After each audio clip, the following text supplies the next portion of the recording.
Yeah, just for 30 seconds. Okay.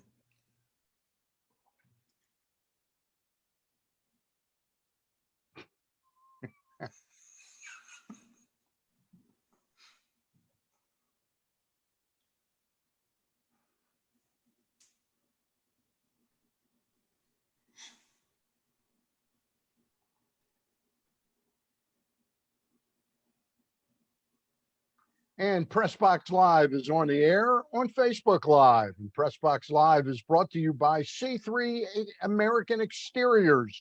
Go to their website at c3america.com to get a brand new roof for just the cost of your insurance deductible. And I just want to say before I introduce our guest that C3 American Exteriors, they're good people. I know these people. I like them. I trust them. And when it comes to your home, you won't have a larger expenditure than fixing or adding a new roof to your house. C3America.com. Check them out on the web, and Brian Roulette will make sure he gets a good crew doing your roof.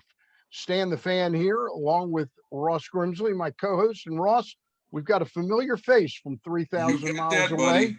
Yes, that is the smiling visage of Rick Dempsey. How are you, Demper? I'm great, thank you. Outside of missing baseball for the second straight season in a row, I have learned that you do and you can get tired of playing golf all the time.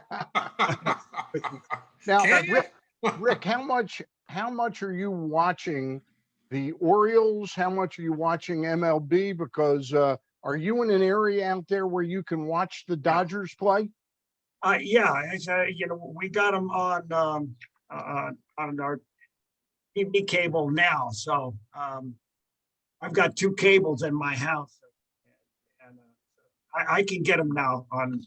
I think it's channel 600. So, yeah, I see the Dodgers on occasion. They just opened up this new cable.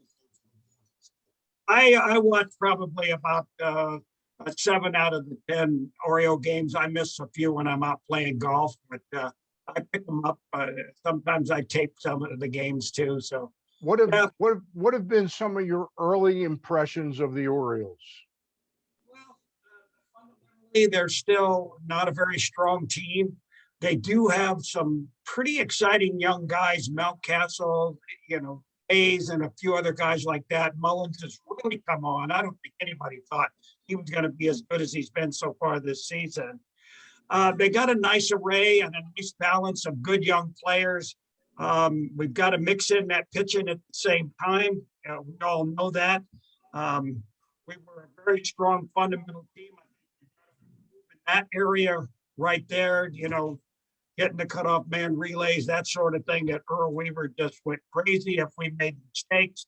This team has got to pick up the pace in that respect. But overall, I like a lot of the big young players.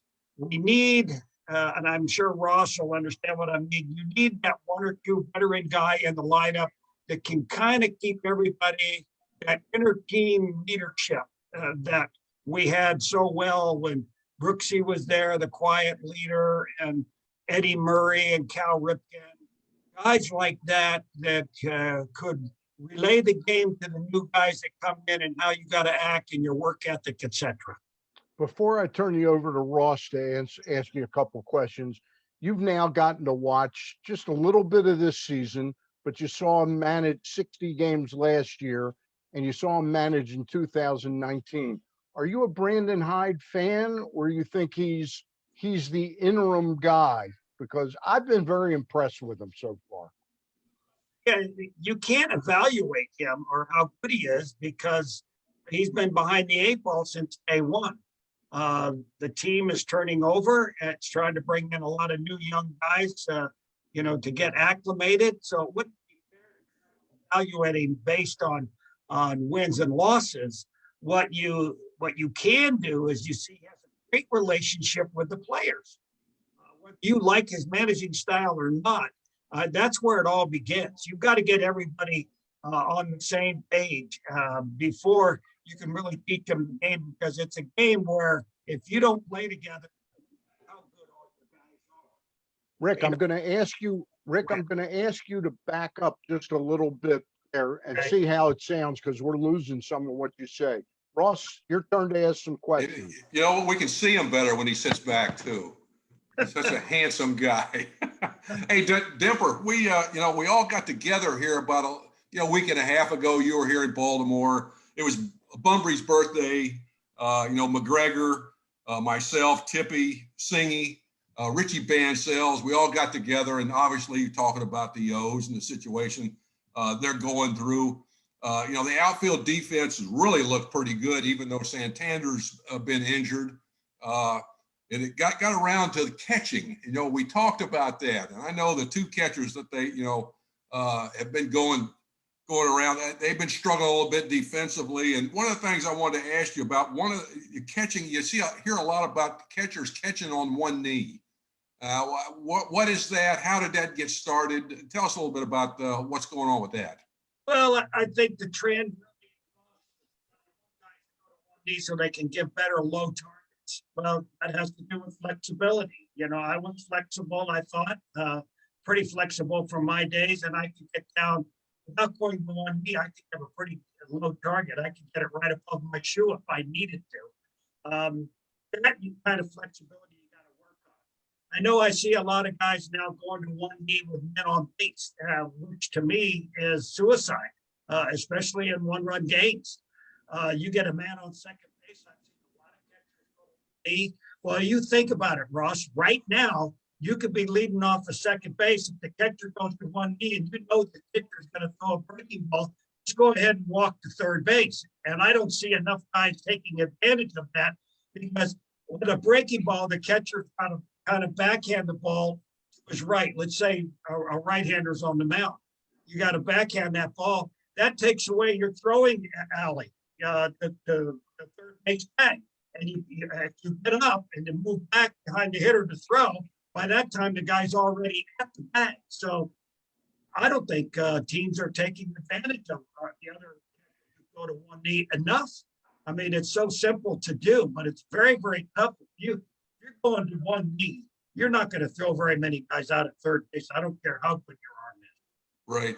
Well, now you got the Orioles have the kid Rushman, who's going to play hopefully this year. I think he's going to start out at Bowie, and the pressure this kid has to be under with all the accolades they're firing at him. And I know he hit in low A, he hit 325, but higher A ball, he hit a $154 in Delmarva, and what they were saying during spring training, this kid was having a little trouble with catching up to the fastball, which I think that will eventually, he'll work that out. Defensively, should be really, sounds like he's a pretty good catcher, but the pressure that they're putting on this guy, they're making him out to be the next Johnny Bench. He's really got a lot on his shoulders. What do you think? Well, Atley's a big, strong guy, both sides of the plate. We know what his capability is. College player to do the kind of things he did. He just gets, you're right, he just needs to get acclimated to professional baseball and playing on the East Coast. He played up in Oregon. That's a colder atmosphere up there. But now you're going to go down and play in Maryland and, where it's a little hot and humid a lot of the time off Chesapeake. It's going to be a little bit of time before he gets acclimated to that. Conditioning would help him a lot more in the winter time, just to be ready for something like that so that you can adjust a lot quicker. But you're right, as far as putting up the numbers goes, today the hitting instructors atmosphere, teaching young hitters how to hit. They want more of an uppercut swing. It used to be down and through the ball, gives it the backspin and makes it carry up a little bit more. And so now they just want the younger players to try to experiment on swinging up. Well, I wouldn't mess with Atley Rushman at all. The guy put up huge numbers in college.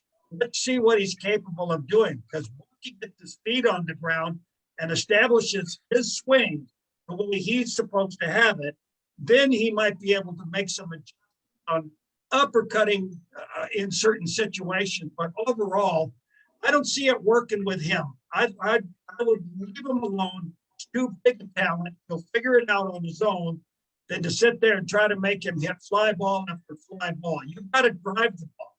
Once the big guys get up there, and you know what I do, you tighten your belt up. You make it a lot tougher on them to get the hits with the movement you had on the ball, keeping it down in the strike zone. You're not going to give him much of a chance to try to lift balls where he's going to get himself out. This is the major leagues. It's not little league or pony league ball anymore. Right. Hey, Rick, I want to jump in and get back to catching for just a second. The two current catchers that the Orioles have, Severino and Cisco, they drive me, and I don't mean to get critical, but they drive me absolutely crazy. And it got me to the point where I asked Brandon Hyde at one of his pregame pressers about a week ago. I said, are you happy with the way your catchers actually catch the ball? Because it seemed to me that the Orioles, it's almost like, let's give them a base here, let's give them a base there. They just really don't catch the ball. And Brandon Hyde didn't get defensive about it. And he said, and a matter of fact, this is a topic I like to talk about. He said, it's endemic in the whole game now. And it has to do a lot of it with what Ross was saying with the one knee and also pitch framing, that they're taught to catch the ball a certain way. And they're more interested in the framing than actually the catching part of it. Your take on that? Well, I'll just address the framing part. I totally don't agree with it. These guys now they're taught to catch the ball and stiff arm it back into the strike zone. That's the worst thing you can do, because when umpires see that, they automatically do not give you anything close. Right. When you go to catch the ball, okay, I'll show you right here. And you're catching it as the ball's starting to come into your glove, you pull your hand back, just you bend at the elbow. If you bend at the elbow, it automatically pulls your hand back.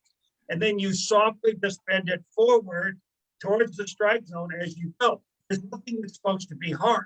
Right. Now you got to go back to about the setup. The setup is the most important part of catching. If you don't set up well, you're not going to catch well. If you go out to play golf, if you don't set up well, you're not going to hit the ball where you want to do it. Setting up is the key for most of these guys to see the ball all the way into the glove, not have trouble catching it. If you're flat-footed, you want to call a pitch that's up in the strike zone, because the ball's on the way, you can't adjust just enough with your head. You have back and forth to keep the ball in line. Then at some point, you see my hand will get in front of my glove, will get in front of my eyes for a tenth of a second. This is why you see Severino with so many pitches up here for a tenth of a second. He misses it. It hits off the heel of his glove, and it's because he's got it in front of his face. Because we've seen it in the outfield with a couple of our guys. Bring the glove up in front of their eye for a tenth of a second, and instead of hitting in the pocket, it hits in the heel, and they drop the glove. We've seen DJ Stewart do that a couple of times last year. In the outfield. These are kind of things that they should be corrected easily. Now, when you take Severino or Cisco going up for a ball, they've got to follow it. See, my head stays away from my hand.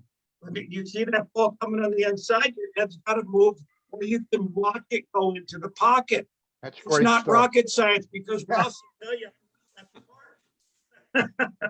That's great stuff, Demper. You learn that as you go along. And let me add one more thing to it, is to go to the bullpen and catch your pitchers.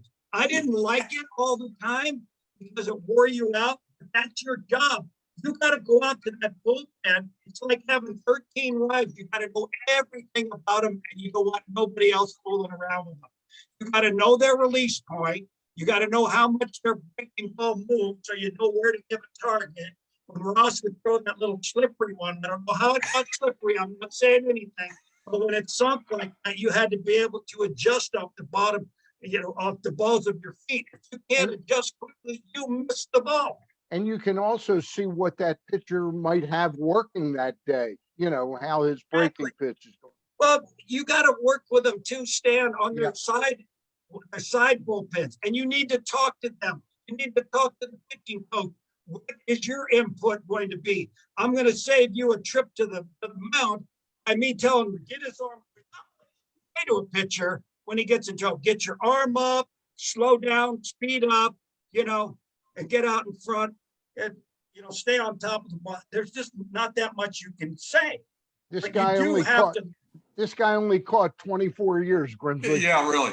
I mean, that's one of the things we were talking about this earlier, and talking about the work. I mean, the guys work, but the stuff that they do put into it now is not like it was when we played, or in the 60s, No. 70s, and 80s. They just don't put that repetitions in as much. I mean, they don't have time with all the other things that they're doing. We talked about that, Dempsey. Talk about that a little bit. Well, you're so right, Ross. You got to start from the very beginning and say to yourself, what is baseball? Baseball is an endurance sport. We play from the start of training to the end of a championship series. You might play 200 games. And it's an endurance sport. You've got to go out in the wintertime and build up your endurance. If you're going to be a starting pitcher, and you know what I'm talking about, if you don't have the endurance, you can't make it past the third inning, fourth inning of a ball game. You have that endurance. You go out there and you pitch 8, 9 innings in your third spring training game, like Palmer used to do. But you've got to have that endurance, number one. If you're not running and you're not improving your endurance like that, you're going to struggle. I don't care how good a pitcher you are, you're going to struggle. They don't do that anymore. And so, if you don't go to the bullpen, because they pay people to go and do the work catchers need to do now. They pay young guys to come out and warm up all of the extra day. No, you've got to go out there and warm those guys up. It's your responsibility as a catcher to be there and to make sure you know exactly what that pitcher's going through. Where is he releasing the ball? You got to keep an eye on his release point, because that's how you evaluate a pitcher. When he's got a good release, throwing it from over the back of his head, don't say nothing to him. But if he's struggling to get the ball down and the release point isn't where it should be, you got to know how to help him. Put the target on the ground if you have to get him to look down. Because when you drop your head down, you bring your arm with you, and then your release point will improve down in the strike zone. If you're constantly throwing up and your head's going this way and your arm's going this way, you're going to lose 4 or 5 miles per hour off your velocity. You're going to hurt your arm eventually trying to throw hard in a position like that. In a good release point, it doesn't matter if you're throwing 85 miles per hour or 100 miles per hour. The hitter is never going to be able to adjust the release point most of the time. Let me ask you another question, Jim. I know I don't know if you saw this game, but a few games ago, the pitcher's on the mound. He's in the stretch. He steps off, takes out of his pocket the card. The count was 1-1. Palmer starts laughing. Palmer started laughing, and I knew. Yeah. So my question is, I mean, having the cards, for the outfielders, infielders. Now, as a pitcher, and I listen, I one pitch dictates what the next pitch, speed, location, exactly. so forth. John Smoltz said it the other night. We were listening to him. But a pitcher, it's a 1-1 count. He steps off the mound. He looks at it. That card would have to be the size of a piece of notebook paper or bigger, with all the information you would have to to what pitch to throw. I mean, there's so many variables, but like I said, one pitch dictates what the next pitch and location is going to be. But what can they possibly have on that? Did you have a card that you carried with you? No. Oh, you better pay attention in those meetings before you go out with Earl Weaver, because if you weren't looking right at him when he said Sexto Lezcano's got 8 hits off of fastballs, if you miss that, he's going to chew your ass one way or another. He's going to get you. That fastball. He never yelled at us. He yelled at you guys. I don't need a card to figure that out. No. I mean, learning to read hitters, Ross, that's something that takes quite a few years before you get good. You come to the big league, we know you got out. Yeah. So you got to read the hitters. So who's the hitter?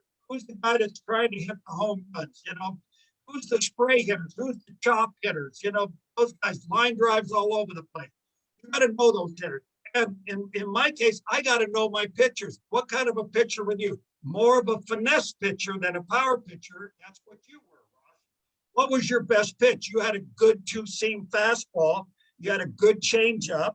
Okay, and occasionally you'd slop a little curveball up there. Some once in a while when you had them set up, you'd throw the fastball. You know, you could get that, what was it, 92, 93 mile an hour fastball by somebody, you know? And it's all in your approach, and you've got to know those hitters. You also, analytics is stats on what this guy has done and what is his weakness and his strength. But if he makes adjustments, what the Sam Hill do you do? If a guy who came up there wanted that with a closed front foot, you know, he's looking to pull the ball, then all of a sudden you get him out, and then he comes up the next at bat, like he did up in Oakland during the '88 World Series, and they opened up for the line. What do you think that he's looking for? The fastball middle in. And I thought it was going to be a tough series in 1988 when I was with the Dodgers with Canseco, McGuire, and all those monsters they had up there. The best offensive team in World Series history on paper, playing the worst World Series team on paper in history of the Dodgers. And we went through them in 5 games because when they made adjustments, so did we. When I saw the guys come up and pigeon-toed like this, but like that, they're looking middle away. When they're looking middle in, but they were opened up. We just said we had some guys who could throw it over, Oral Hershiser and Tim Leary and Tim Belcher and a few other big names. We just went through them very easy. All those guys only got 1 hit the entire series because we were able to adjust. If you're going by analytics the whole way from start to finish, you're going to get crushed by a team like that because once they started looking middle away, we were sitting there right there. I serve it right up on the platter. Demper, one of the Oriole pitchers this year, and when I heard they signed him, I kind of laughed and I said, he'll be out of here in a couple of weeks. And I was totally wrong, is Matt Harvey. I thought Felix Hernandez actually was going to have a little life left. Did you face Frank Tanana when Tanana was a blazing he was a fastball? Power pitcher, yes. When he was a power pitcher, I faced him. Do you think he and Scotty McGregor were the same 2 pitchers? Do you think that Harvey has the ability, the mental acumen to change himself into a pitcher rather than just a hard thrower the way Tanana did? He does. He does. I've watched him a couple of games. I've had an opportunity to see him. And Ross, maybe you'll agree on that. But I always love to see that center field hit when he goes into his. At the very end, when he gets his arm up here, that head just goes right to the left, just enough where he's not quite getting right where he wants to be on his release point. Okay. He knows how to pitch. I'm not going to teach him or tell him anything. It's all that little bit of finish it off. I always talk about finishing your pitch off. Well, he gets right to the end. He gets about 95% of the way there, and then the head goes to the left, and he comes up. He gets some strikes, but if he really wants to return to 100% to what he was, he'll start looking at his the videos of him pitching and see that he's pulling away right at the very before he releases. Rick, I wonder, he's one of these pitchers. There's probably about a dozen of them now that have had this thoracic outlet syndrome surgery where they actually remove a part of your rib. And I wonder if that head might be because his body isn't like it was for the first 26 years of his life. He doesn't have the same basis of strength that he had. Wow. You're laughing at it. I'm wondering. I am laughing at it because you start to remove body parts. I mean, there's some pictures I think of. Well, you've heard first, right, Russ? You've heard about the thoracic outlet syndrome. They don't want to challenge you when you put fastball. I know what operation they need. Have you heard of that operation? I have not. Okay, no, he's one of about a dozen pitchers. The latest one that might be going through it now is Trevor Rosenthal, may need thoracic outlet. They remove a part of your rib. I can't imagine what it would be like to go back to doing something where for 25, 26 years, I'm used to my body being one way and then having something removed. I think that might be what you're talking about. What you're seeing might be Well, the result of that. before I start removing ribs, I'd have to make sure I signed that contract for 100 million plus or whatever it was. Yeah. That, that sounds ridiculous because, I mean, if you throw the ball mechanically correct, there should be no problem with any other parts of your body getting in the way. I don't get that, to tell you the truth. But And I've caught a lot of good pitchers. Ross, 16 Cy Young Award winners during the course of my career. Oral Hershiser, Jim Palmer, Flanagan, McGregor, you name it. None of them ever needed any operation. Ross, you know about the operation. now, yeah, yeah. It's because they lose circulation in their arm or something like that. Something like that, yeah. Yeah. It's weird, but you know, and one of the things I wanted to ask Nemper, and we talked about it earlier. Nemper, you caught 24 years. You only won 3 catchers to catch 4 decades, and injuries. You didn't have a lot of injuries, which is amazing. I won't get into that. Yeah. But I want you to tell everybody the pitchers that you've caught. Who best fastball? Oh, the best. Well, the best fastball. I'll say the 4-seamer. It had to be Jim Palmer. You know, Okay. because of his location, it wasn't so much his velocity. Right. But his location, ball came off his fingertips perfect. He could hit that outside, half an inch off the outside corner with his eyes closed. He had the best fastball, consistent fastball. You want to talk about a 2-seamer? Oral Hershiser, when he 59 consecutive scoreless innings. Right. I've never seen anything like it, Ross. It would have taken you a jar and a half of KY jelly to get that kind of on the ball. How many of those 59 innings did you catch him that year? Exactly half. Mike Scioscia caught 3 of those shutouts, and I caught 3 of them. But man, that 2-seam fastball that Oral had was hard, and it knocked left-handers out of the batter's box and still hit the outside corner. Right. It was amazing. What about the hook, the curveball? Curveball. Well, the little guy, Yeah. Timmy Martinez, had the best curveball I ever caught. I saw some of them that would almost break like screwballs. He got so far on top of it. I don't know. How did he do that with those little fingers? I know. How about maybe it really helped him, but I can remember when he got in trouble, gave up a few hits, got a fastball, walked, the bases loaded, and he was 3 balls and no strikes, and I knew he couldn't throw the ball over with a fastball, so I called a curveball, and he threw it right down the middle of the plate, nasty as could be. I called it again, I called it again, and boom, he got it strikeout. And you know, I just say, sometimes you just got to go with the only pitch the guy can throw. Exactly. It's common sense, buddy. It's common sense. That was the best curveball I ever caught. I've seen some guys that how about Stone? Steve Stone. Stone and Boddicker were the same. You know, they had that big sidearm 3/4 sweeping curveball. They just had a perfect release point to scare the hell out of right-handers because it got so big. And it seemed like the easier they threw it, the bigger it broke. Yeah. And, you know, like Stoney said to me, when he first became an Oriole, a sub-500 pitcher, and I told him I wanted him to throw the curveball in the dirt, tying run on third. He called me out. He said, no way I'm going to do that. I ain't giving up the tying run. I said, was it? Are they going to get a hit? Because it damn sure isn't going to be me who misses it. I said, you throw the damn curveball in the dirt. I'll swing at it. We'll get out of this inning without you giving up that run. So he did. He didn't want to, but he did. Yeah.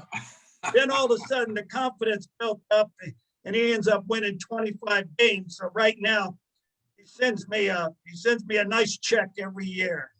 Oh, perfect. No, all right, change up. I'm lying about that. But no, I mean, you know, if pitchers could do what you and Flanny and Boddicker and Steve Stone used to do, change your release point once in a while, be able to throw a ball sidearm, or, you know, over the top or 3/4, something a little different. to give the hitter a different look. It's become such a weapon when you know when and where to throw it. It's like David Cohn throwing the Laredo, Yeah. going down on the side. Yeah, that's a great point. That's a great Well, point. I think you're starting to see, the pitchers have been dominating, obviously with a little more velocity overall, and the pitching up in the zone, the guys are chasing it. But you're starting to see some hitters adjust. Your better hitters are starting to hit the ball the other way. I actually saw a guy move a guy over from second base to third base with no outs, which is, you don't see that often. But that's I'm starting to see some guys. I don't know if you are. They're starting to hit the ball where it's pitched, take advantage of the shifts, and hitting the ball the other way. Have you noticed that more so now? I have, and really, even with the Orioles, I've noticed them playing a little bit more one-run kind of baseball, the bunt, get the guy over, sacrifice fly, those kind of things. I think it's coming back to the game. I think they realize now when tie ball games, 7-inning games or whatever, and to get the guy over, they've got to be able to hit the ball the other way, bunt him over, do whatever. This is what Brandon Hyde is asking them to do. And it's a smart thing to do because the majority of the games are one-run games. The majority of them all, you got to be able to play that kind of game late. Take your chances. But if the Orioles are going to win, let's just say they're making a drive for the divisional title, they're going to have to be able to play the game or they got no chance.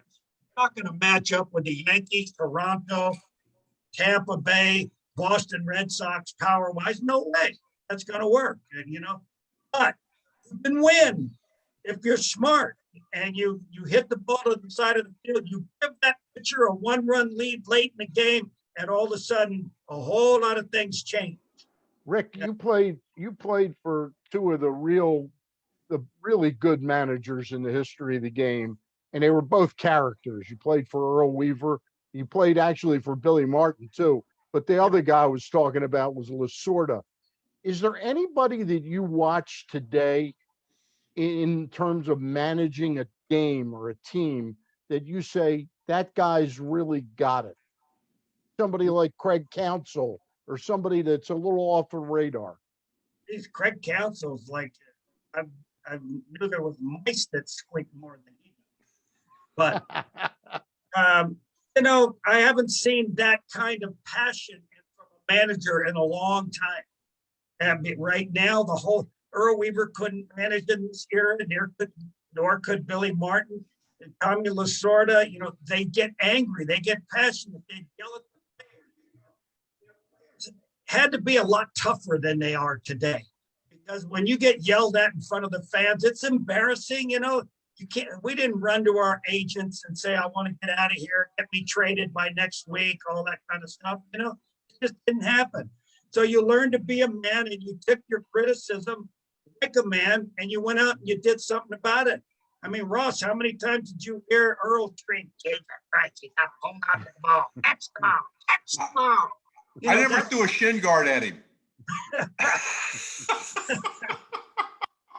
Wait, that's another time. We'll tell that story another time. Tell that story another time. The only thing I regret about that incident was I couldn't hit him with the shin guard. It was like a boomerang.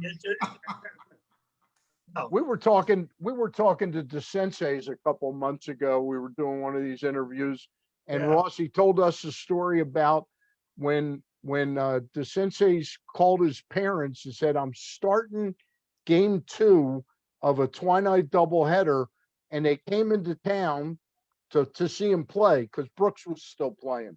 Yeah. And he made 2 errors, I think, in the first inning. And Earl goes, and the fans were booing the hell out of him. And he comes back, and Earl goes, "I'm going to take you out of the game. I didn't realize this was going to be that hard on you." And he goes, "The hell you are. You're not taking me out again." And then Earl like poked him or something. And he said, "You better get that finger off of me or you won't have a finger anymore." It was great stuff. Great stuff. But he said he ended up hitting, you probably caught that game. He hit 2 home runs in that game. When Doug first got called up,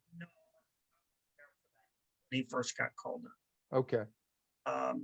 That's right. You didn't come till June of 76. Right. Okay, Right. that was I probably think in Doug the was 70s. there by that time. Yeah, yeah, he probably had. So was Brooksy still, yeah. When you got traded to the Orioles and got to be around Brooks Robinson, Oh, what was that like, it was really? exactly like being around Harmon Killebrew. Those two men were the same people from the same mother. I think they were twins. But and Harmon was a twin, by the way. That's right. He was. I mean, the nicest people you ever want to meet. 100% total professional from start to finish. You know, their attitude about playing was exactly the same every day of their careers. And you just don't get better than a Brooks Robinson, better than a Harmon Killebrew. And you pay attention to everything they say. They don't say much, but when they say something, you better be listening. Like I was in Chicago one night, and we were winning the game. We were up 5-1 or something like that. Tim Stoddard came in and he walked the first two guys. So I started calling sliders. And Brooks Robinson, after one out, he comes to the mound. When I went to the mound and talked to him, he says, "Hey, Demps, why are you calling so many breaking balls? We still got a 4-run lead." I said, "Brooksy, I love you. You're the best third baseman in the world. You go out there and play third base and let me do the catching." Okay. That was the only and the last thing I ever said to Brooks Robinson because I felt horseshit for 10 years. Did you win that game? Absolutely, we won. I went to the slider with Tim Stoddard, and he got the next three guys out, and we won the game. But that's the thing. That's where they're your guys out there. You got to help them, and when you help them, they believe in you. And if they believe in you, you don't let somebody else do your job for you. No way. Ross, you got one more? You know, I do. I got one more too. I got one more. I know Denver, and we talked about catching and all this stuff is beautiful. It's so true. You know, you 24 years, you caught a lot of great people. You know what? You did TV here, radio with the Orioles. What are you doing now? Nothing. Nothing. I'm sitting at home and I complain about not getting to the ballpark. Yeah, I know it's not fun to go every single day to the ballpark and put up those long ball games and 93% humidity after game time's over. It's so fun. It's just part of our blood. It's in our blood. It's in the system. When the game starts, you're out there to learn something and to see how other people are adjusting to the game. And I want to go and say a lot of things to certain people, not from me, but from what I've learned listening and talking to other people. Say one thing real quick. You want to be a doctor, you give me a bunch of books, you read them, you take the tests, you pass, you're a doctor. You want to be a lawyer, you get a bunch of books, you read them, you take the test, and you make a. In professional baseball, they don't do that. They don't give you no books to read. The only way you learn something is ask questions. So I didn't ever want to miss being at the ballpark or have an opportunity to speak to a guy like Jim Pott, or Dean Chance, Bill Stottlemyre, or Catfish Hunter. I didn't want to miss that opportunity that I might pick up one little bitty thing I was looking for every time I said something to one of those guys that it's going to help me be a better player. Now I wish I was there passing that information on. They don't want to hear from me. They're missing a lot of stuff. A lot of these players are missing stuff from veteran players, and they don't even know it. Yeah, which is sad. And that was my whole point in asking this question. I know, and I've talked to you. I've talked to Palmer. I've talked to Andre Dawson, Tony Perez, all these people that have a tremendous amount of information to share, and nobody wants them to share, and that's a shame. These players are missing out on some tremendous information that would make them better players. It's simple. It's not heavy on them, but it's little things, common sense that brings it all together. We're changing the game around into a video game. We're changing the rules of the game around. That's not good. The game is what it is. I want an opportunity, Ross, third base, and I'm the tie and run. I want an opportunity to knock the ball loose and extend that ball game for our team. Now you can't even hit the catcher. God dang it! Where were they when Bo Jackson was coming down that? Hey, time out. We're going to change the rule. You can't hit. Boy, how did you feel with that happening? Just before that happened, were you ready to end up in the seats, or what were you thinking? Take a look at the replay. I did the right thing. All I could think about was go up in the air and let him hit that. Don't try to go down and block him. Right. There's 235 pounds of world-class speed going to come here and kick your ass in about 0.2 of a second. You better make the right adjustment. One was go up and let him knock me as far as he wanted. Unfortunately, my glove got caught in his neck and it broke my thumb. But I was still happy. And even to this day, so many people have said, how about Jackson didn't? I almost am glad that it happened. It made you a cult hero. Yeah. Yeah, you're right. Hey, Rick, my last question for you. I know you always wanted to manage and you managed in the minor leagues.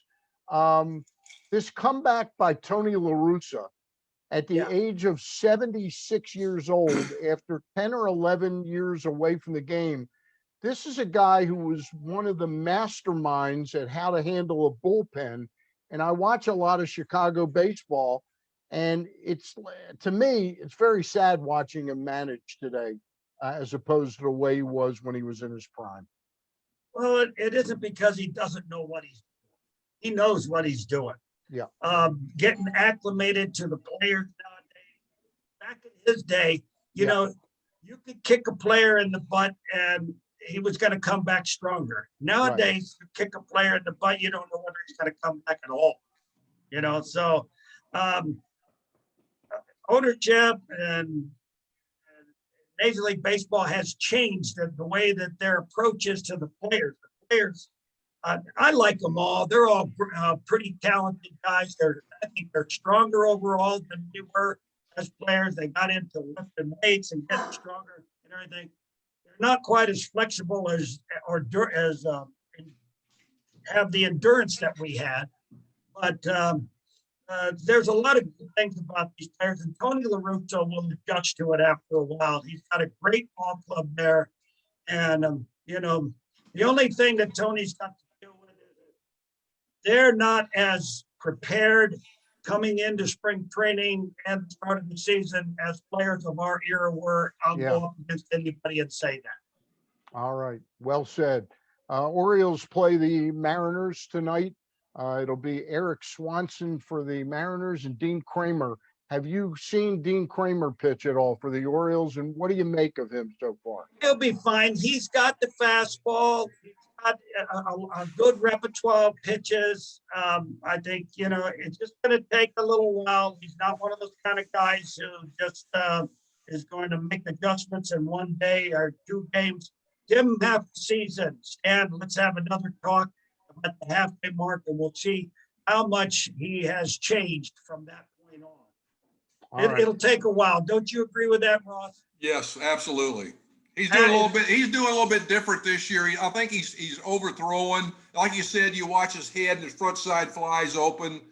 He's trying to add some extra. That's not the way he pitched last year. He was more under control. He went more direct to the catcher's target. He'll come around.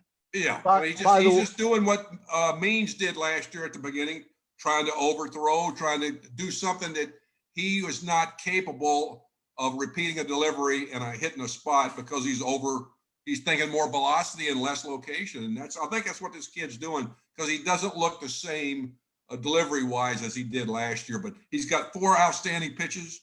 And I think he's, if he gets it together again, which I imagine he will, we'll see a really good pitcher. By the way, speaking of pitchers, the Orioles made a little news. They've optioned Bruce Zimmerman to the minor leagues. He's going to start the season at AAA now. And they brought up one of the 4 pitchers they acquired in the Dylan Bundy deal. I think Isaac Matson is the pitcher's name that's coming up. All right. Rick, we really appreciate your coming on. Will you do this one time later in the summer? Absolutely. All right. You're sitting around doing nothing, so we'll put you to work. All right. Rick, Very for, well said. thank you, Then Rick Dempsey. next time, a little polish up here. I'm getting quite a glare. I'm getting quite a glare. It makes it hard. I'll wear All my right, Ross. All I'll right, wear you my Oriole hat. got it. Okay, brother. All Love you, right. buddy. Love you guys. Love you. Take care, man. Love you too, Demper. Press Say, Box say hi Live. to the lady. Press Box Live has been brought to you by C3 Exteriors. Go to their website at c3america.com to get a brand new roof for just the cost of your insurance deductible. Again, your roof on your house is the most expensive expenditure you'll make on your home. They are GAF Roofing Master Elite status, C3 American Exteriors. I know these guys. I like these guys. I trust these guys. Or Ross Grimsley and Rick Dempsey, our guest. I'm Stan the Fan. I'll see you Wednesday night with Gary Stein. And our guest will be Lacey DaCosta, Eric DaCosta's wife. Talk Wednesday. See ya.